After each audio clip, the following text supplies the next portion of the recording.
জয় মা, জয় মা, জয় মা। নমস্কার, আমি শ্রী শ্রী তান্ত্রিক ভার্গবানন্দ তীর্থনাথ মহারাজ। আশা করি মা আদ্যাশক্তি মহামায়ার কৃপায় সকলে ভালো আছেন। আমার ইউটিউব চ্যানেলে সকলকে স্বাগতম এবং আমার ফেসবুক পেজ সকলকে স্বাগতম। এ যাবৎ কাল ধরে আপনাদের সান্নিধ্যে আমি বহু প্রকার বিদ্যা উপস্থাপনা করেছি। বশীকরণ, উচ্চাটন, বারণ, বিদ্বেষণ, স্তম্ভন, সম্মোহন এবং বহু প্রকার বিদ্যা নিয়ে আপনাদের সান্নিধ্যে আমি হাজির হয়েছি। আজকে আপনাদের সান্নিধ্যে একটি বিশেষ বিদ্যা আমি আপনাদের সান্নিধ্যে দান করতে চলেছি। সকলে ভিডিওটি প্রথম থেকে শেষ পর্যন্ত দেখতে থাকুন, তাহলে সম্পূর্ণ ব্যাপারটি বুঝতে পারবেন, কিছু শিখতে পারবেন এবং অন্যকে উপকার করতে পারবেন। আজকে যে বিদ্যাটি দেব এটি একটি উগ্র ভয়ঙ্কর একটি মন্ত্র এবং বিদ্যে, সীতা মায়ের একটি বশীকরণ বিদ্যে। এই বিদ্যার নাম হচ্ছে সীতা মায়া বশীকরণ, বাসককে আজীবন দাস বানানোর বাদ, উগ্র বিভৎস মন্ত্র। যদি কোনো রমণীকে আপনি সারা জীবনের জন্য বাধ্যগত দাসী করে রাখতে চান, বা কোনো পুরুষকে সারা জীবনের জন্য বাধ্য করে নিজের দাসী করে রাখতে চান, তবে এই বিদ্যাটি প্রয়োগ করতে পারেন। দেখা যায় অনেক ক্ষেত্রে যারা প্রবাসী ভাইরা রয়েছে,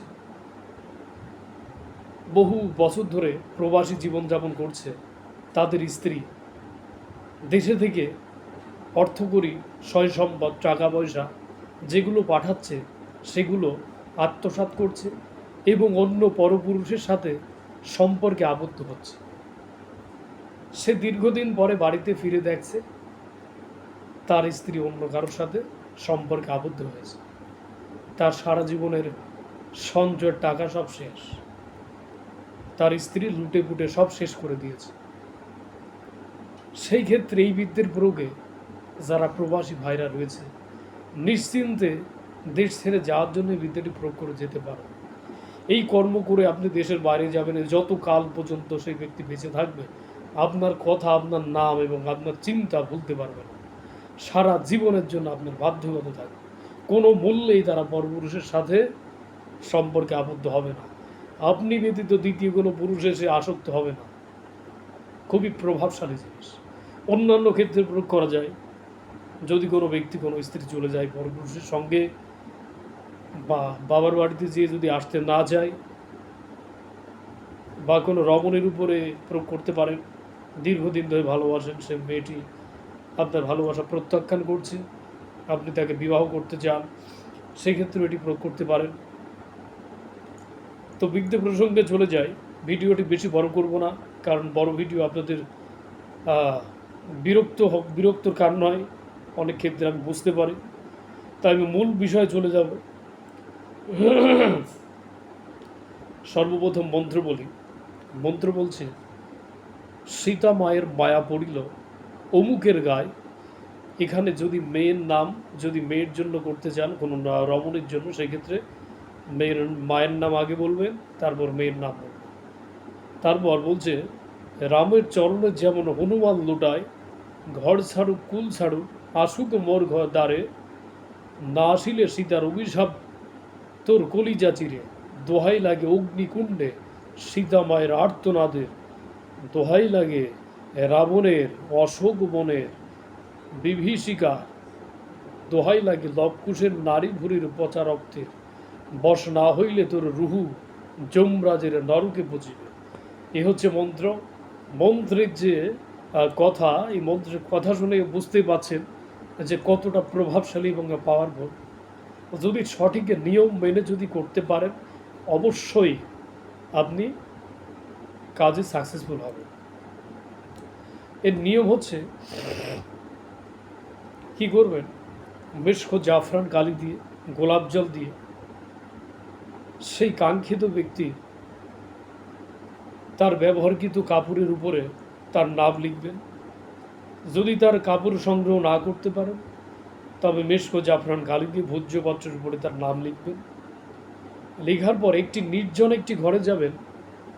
সেই নির্জন ঘরে, যেই ঘরে কেউ প্রবেশ করবে না, যেই ঘর অন্ধকার থাকবে, কোনো আলো আলো বাতাস যাইবে না, সেই একটি ঘর আপনাকে বেছে নিতে হবে। সেই ঘরে যদি খাট পাতা থাকে তবে খাটের নিচে নিচে প্রথমে নামটা সোজা করে রাখলেন। রাখার পর শক্ত পাথর, ভারী পাথর দিয়ে ওই নামের উপরে চাপা দিয়ে রাখবেন। দেওয়ার পর আমি যে মন্ত্রটি আপনাদের সান্নিধ্যে দান করলাম, এই মন্ত্র 108 বার মন্ত্র পাঠ করে প্রতিবার ওই পাথরের উপরে ফু দিতে হবে। অবশ্যই এই মন্ত্রটি প্রয়োগ করার আগে আপনাকে 1 সপ্তাহ মাছ, মাংস, ডিম, পেঁয়াজ, রসুন, মসুরের ডাল, এক কথায় আমিষ জাতীয় খাবার বর্জন করতে হবে। এবং এই মন্ত্রটি সর্বপ্রথম আপনাকে মুখস্থ করতে হবে। মুখস্থ করে তারপর এই বিদ্যাটি আপনি প্রয়োগ করবেন। যখন পাথরে চাপা দিলেন, পাথরে চাপা দেওয়ার পর যখন 108 বার মন্ত্র পাঠ করলেন, এবার কি করবেন? এবার আপনার লাগবে একটা গোলাপ ফুল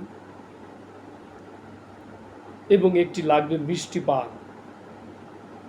ওই মিষ্টি পান এবং গোলাপ ফুলটি নিয়ে একটি মিষ্টি জাতীয় গাছের গোড়ায় আপনি দিয়ে আসবেন। একটি আম গাছে আপনি দিতে পারেন, আম গাছের গোড়ায় যেয়ে এটি দিয়ে আসবেন, সাথে ধূপকাঠি, মোমবাতি জেলে ভক্তি দিয়ে আসবেন। এই কর্মটি কবে করবেন, কিভাবে করবেন, কোন সময় করবেন? এই কর্মটি করবেন অমাবস্যার দিন, ঠিক রাত যখন 12টা 1 মিনিট, সেই সময় আপনাকে এই কর্মটি করতে হবে। যখন এই কর্ম করবেন একদম বিবস্ত্র হয়ে, শরীরে একটা সুদাও থাকবে না, একদম উলঙ্গ ন্যাংটা হয়ে আপনাকে এই কর্মটি করতে হবে।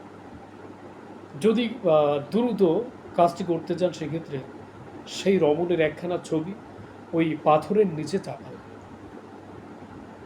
যত ভারী পাথর চাপা দেবেন ততই যদি দূরের ব্যক্তি থাকে তবে আপনার কাছে আসার জন্য ছটফট শুরু করে দেবে। কাজ করার সঙ্গে সঙ্গে 1 ঘন্টা থেকে 2 ঘন্টার মধ্যে তার শরীরের ভিতরে একটা অস্থিরতা কাজ শুরু হবে। সে বুঝতে পারবে না কেন আপনার জন্য এত টান সৃষ্টি হচ্ছে, কিন্তু আপনার জন্য ছটফট শুরু হয়ে যাবে। যত বড় বন্ধনে থাক না কেন, তাবিজ কবজ বন্ধনে থাক না কেন, বাড়ি বন্ধ থাকে, তার শরীর বন্ধ থাক না কেন, এই কর্ম করলে সব ফেটে ফুটে আপনার কাছে চলে আসবে। আর যদি কাউকে অনুগত করতে চান, সেই ক্ষেত্রে একইভাবে প্রয়োগ করবেন। সে সারা জীবনের জন্য আপনার দাসী হয়ে থাকবে। যখন এই ব্যক্তিটি চলে আসবে, তখন এই যে পাথর যেটা চাপা দেওয়া আছে, উঠোনের মাঝখানে মাটি ঘুরে ও চাপা দিয়ে অবস্থায় পুঁতে দেবেন। সারা জীবনের জন্য যতকাল পর্যন্ত ওই জিনিসটা থাকবে ঠিক, ততকাল পর্যন্ত সে দাসী হয়ে থাকবে। আশা করি আমার কথা সকলে বুঝতে পেরেছে। এ ধরনের সমস্যা যারা পড়ে আছে, যে কোনো দেশ থেকে আমার সাথে যোগাযোগ করতে পারে। বাদ্যাশক্তি মহাময় কৃপা করলে আপনাদের সমস্যার সমাধান করা হবে। আবারও নতুন কিছু নিয়ে আপনাদের সান্নিধ্যে হাজির হবে। সকলে ভালো থাকবেন, সুন্দর সুস্থভাবে জীবনযাপন করবেন। জয় মা, জয় মা, জগতের কল্যাণ সাধন করাবেন। জয় মা।